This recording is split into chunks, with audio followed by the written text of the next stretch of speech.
Hi, it's Steve. Today we'd like to show you how to change the float stem gasket on your dishwasher. It's a really easy repair. Let me show you how we do it. Now, to do this repair, you will need to remove your dishwasher completely from your cabinets. So the first thing we'll need to do is to disconnect the power. If your dishwasher has a cord on it, simply unplug it. If not, locate the electrical panel and turn off the appropriate breaker or remove the appropriate fuse. Once you've done that, you'll then need to remove the lower access panel and disconnect the electrical supply from the junction box. You'll also want to turn off your inlet water supply and remove the fitting from the bottom of the fill valve. You'll also need to disconnect your drain as well. If yours is attached to your sink, you'll simply need to disconnect it there and then pull that drain hose completely out with the dishwasher. Now, the last thing we'll need to do is to disconnect the mounting tabs from the top of your dishwasher from the bottom of your countertop. Then we're going to remove all of the dishes in the dishwasher, including the cutlery basket, because we're going to end up laying that dishwasher on its side. Now, before we lay the dishwasher on its side, we'll also want to remove that lower rack completely. So take it out and set it aside.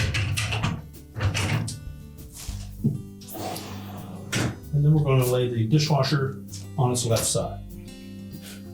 Now, with the dishwasher laying on its side, our next step is to release the float from the mounting bracket.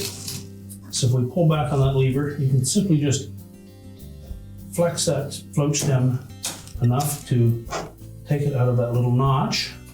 And then we'll go inside the dishwasher, remove the float, and then we can remove the nut that secures that housing to the tub. So at this point, you'll need to stand the dishwasher back on its legs.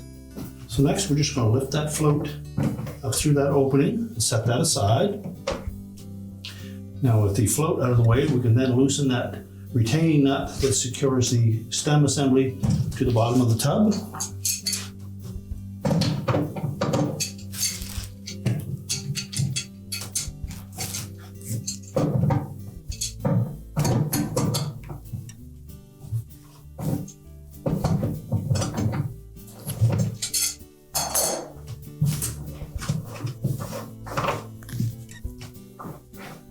We'll just set that aside. Then we can push that whole assembly down through the bottom of the tub.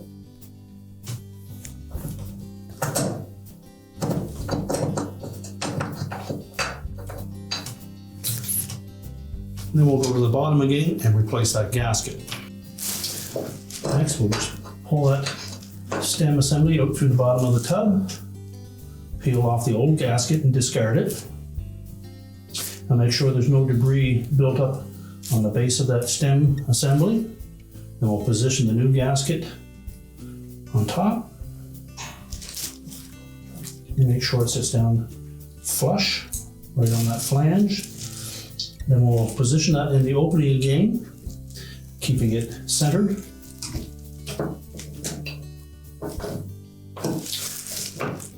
And we'll need to stand the dishwasher up again so that we can reattach that nut from the inside. Now, with the door partially open, we're able to reach inside with that nut, fit it over top of that stem, and we'll start it by hand. We want to just make sure that we keep that assembly centered in this little cutout on the bottom of the tub. And we can tighten that with a wrench. Now, when tightening that retaining nut, we want to make sure that the stem itself doesn't rotate. You may need to check from underneath to make sure that it is lined up so that the switch is in the center of this little cutout from the bottom.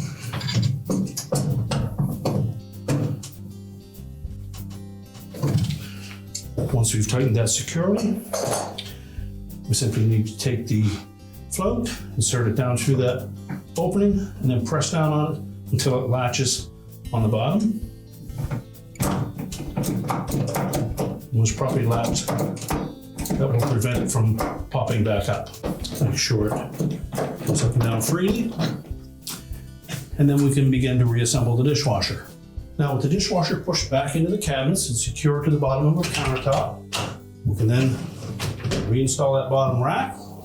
Now, next we'll need to reconnect our inlet water supply and turn it on and check for leaks.